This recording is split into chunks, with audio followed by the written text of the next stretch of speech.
I'm now pleased to introduce our salutatorian for the class of 2025. Miss Ava Bulmer, will you come up and give your address?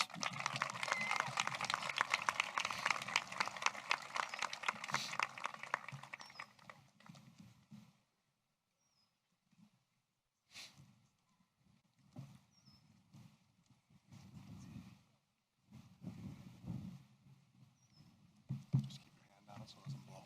You're good. Thank you, Mr. Mitchell.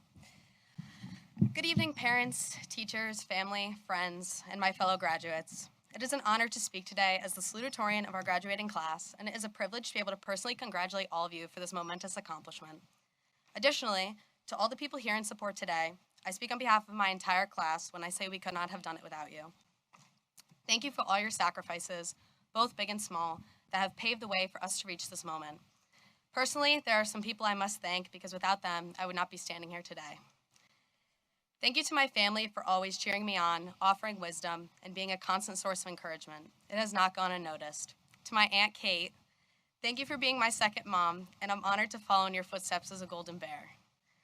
To Ethan, it has been a pleasure to grow up right alongside you. I'm very proud of all you have accomplished and the person you have become. To my parents, Mom and Dad, I could stand up here eternally and still be unable to express my gratitude for you both. No matter what obstacle I may have faced, you are always there to support me.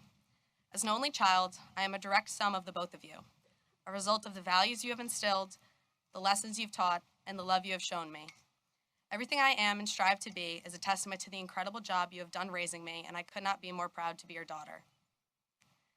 To my friends, thank you for making these years so much richer and full of life. Delaney, Connor, Charlie, and Danny, thank you for being my best friends and my support system. I love you guys so much and cannot imagine life without you.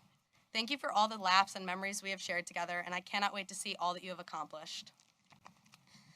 As I was voted the teacher's pet of our class, I cannot speak without thanking our wonderful faculty. I am very grateful to have developed great relationships with my teachers over the years.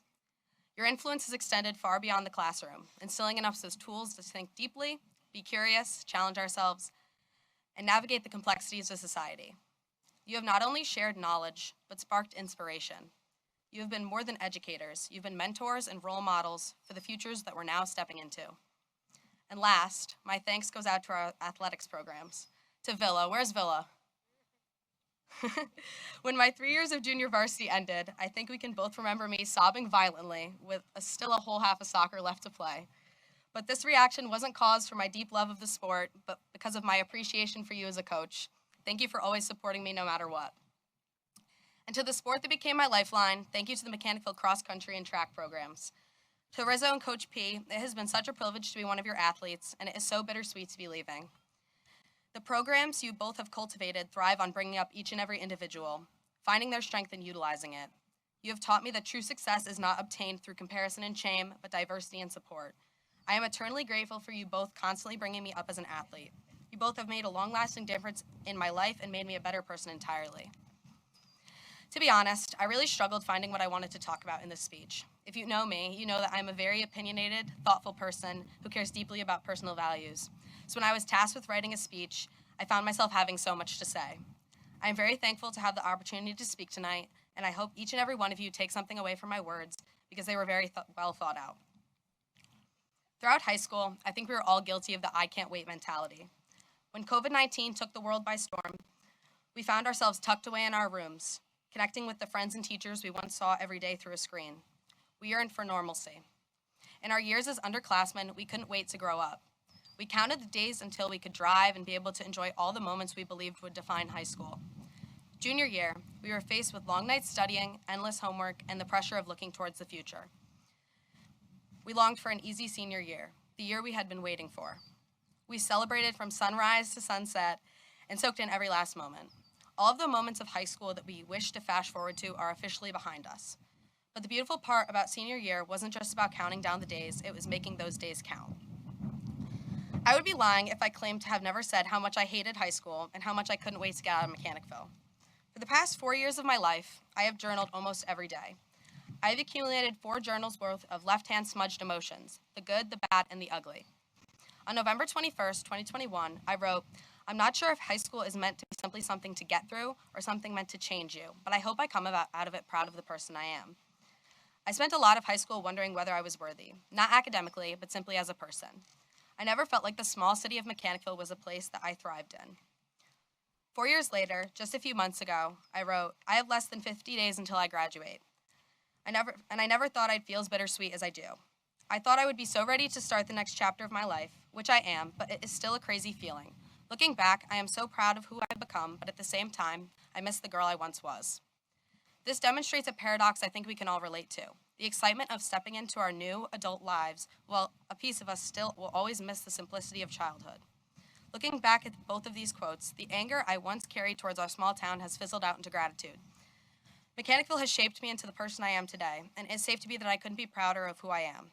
I guess my point is, no matter if we were best friends for a few sweet years and grew apart, if we shared a few classes together, or if we simply may have exchanged glances in the hallway, it was a pleasure to grow up with you all and to watch each other for 13 years grow into the people that we have become. The small town charm of Mechanicville was once something I resented, but I now recognize that it has been a privilege in so many ways, for the connections we've fostered, the lessons we've learned, and the community we've played a part in. I cannot wait to actively start my life, meet new people, and expand my horizons, but I am very grateful to have spent the beginning of my life as a Red Raider. The thing people tell you but you don't truly grasp about until you go through high school is that you will learn way more socially than academically. The lessons I value the most didn't necessarily happen in the classroom, and they didn't revolve around math or science, but resilience and empathy. A coach of mine once told me that on a team, there is a number 1, the best or most valuable, and there is a number 10, the least valuable, and someone must be the 1 and someone must be the 10. It hurt to be told that the skills I had accumulated over the course of my life were looked at in such a quantitative, black and white way. But today, I stand before you because my academic skill set has been evaluated numerically, ranking me number 2 in our class. As a salutatorian, I have thought a lot about what it means to measure success. Unlike that coach of mine, I believe numbers can never capture the entirety of who someone is. The moments that I am most proud of are not tied to a number or a grade, but when I supported a friend, pushed through doubt, or jumped out of my comfort zone. Grades, athletic ability, talent, or social status mean absolutely nothing when you lack character. You are so much more defined by passion, kindness, and respect, the way in which you navigate our complicated world. So in the next chapter of our lives, I remind you to lead with empathy. It has been ingrained in our brains since the very beginning to be a bucket filler. A very childish, simplistic concept still holds true to this day. Make your younger self proud of the person you are, even if that just starts with being kind. That coach showed me that in life, you will be in situations where you aren't valued or appreciated. But what it taught me was that you can either live in the background or jump into the unknown. Obviously, the unknown sounds scary, but my experiences have taught me that it is much more terrifying to accept a reality where you are deemed mediocre or not good enough than to try something new. No one ever changed the world or made a lasting difference by listening to what others thought of them. As I look out into the crowd of my fellow graduates, I see the people I grew up with. But I also see a group of incredibly capable young men and women. In the next chapter of your lives, never let anyone make you feel otherwise. Speak your mind, do the right thing, be who you want to be unapologetically. Chase your dreams with determination, stand firm in your beliefs, and never settle for less than you deserve. The future is yours to shape, and the possibilities are endless. Live boldly and without hesitation, and carry pride in the life you've created and the person you have become. As we stand on the cusp of what comes next, it is worth embracing the duality of this moment.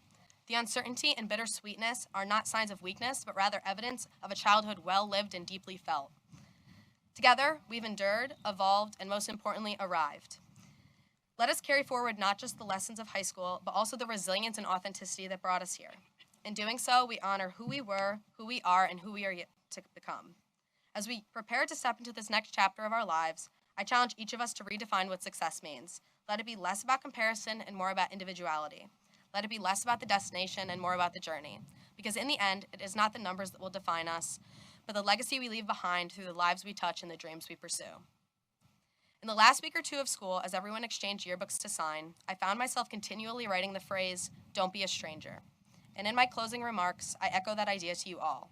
I look forward to seeing all your milestones and accomplishments, whether it may be graduating college or graduate school, getting a new fancy job, or getting married and starting a family.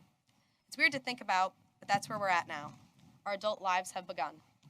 Someday, when we show our kids old photographs or tell them stories about high school, I know we will remember this class and the years we shared together fondly. Good luck out there in the world, and I can't wait to see you all change it. Thank you, and another big congratulations to the class of 2025.